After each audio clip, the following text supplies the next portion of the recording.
शुभदास्तु सदा देवी स्कंद माता यशस्विनी। नमस्कार, आज मैं आपके लिए लेकर आई हूँ नवरात्रि के 5वें दिन की माता स्कंद माता की कथा। तो चलिए सुनते हैं।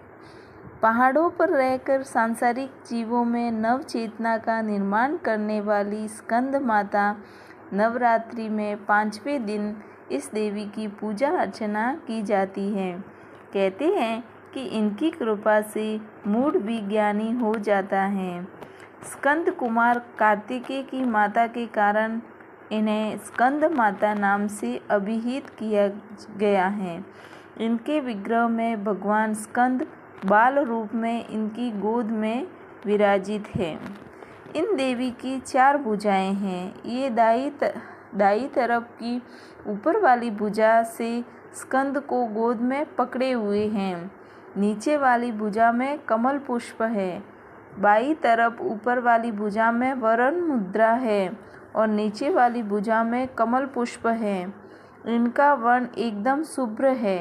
ये कमल के आसन पर विराजमान रहती है, इसीलिए इन्हें पद्मासना भी कहा जाता है।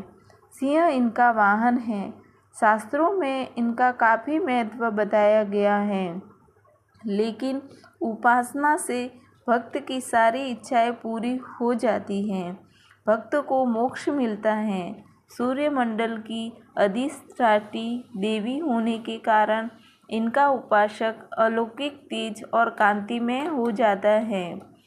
मन को एकाग्र रखकर और पवित्र रखकर स्कंद माता की आराधना करने वाले साधक या भक्त को भवसागर पार करने में कठिनाई नहीं होती।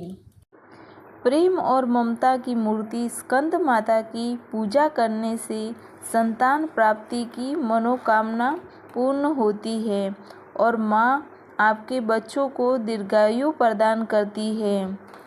वही देवी भागवत पुराण के अनुसार भोलेनाथ की अर्धांगिनी के रूप में माँ ने स्वामी कार्तिकेय को जन्म दिया था। स्वामी कार्तिकेय का दूसरा नाम स्कंद है, इसीलिए माँ दुर्गा के इस रूप को स्कंद माता कहा जाता है। आइए जानते हैं माँ स्कंद की कथा। प्राचीन कथा के अनुसार तारकासुर नाम एक राक्षस ब्रह्मा जी को प्रसन्न करने के लिए कठोर तपस्या कर रहा था। उस कठोर तप से ब्रह्मा जी प्रसन्न होकर उसके सामने आए। ब्रह्मा जी से वरदान मांगते हुए तारकासुर ने अमर होने के लिए कहा। तब ब्रह्मा जी ने उसे समझाया कि इस धरती पर जिसने भी जन्म लिया है उसे मरना ही है।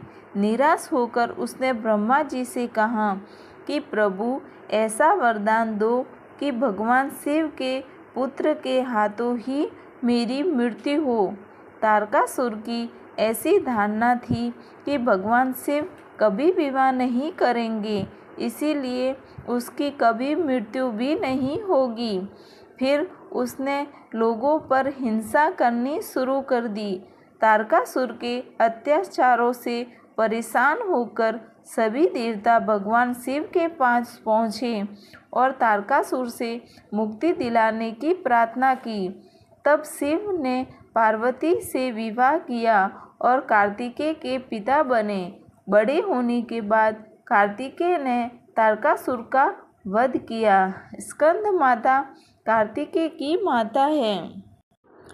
या देवी सर्वभूतेषु माँ स्कंद माता रूपेण संस्थिता।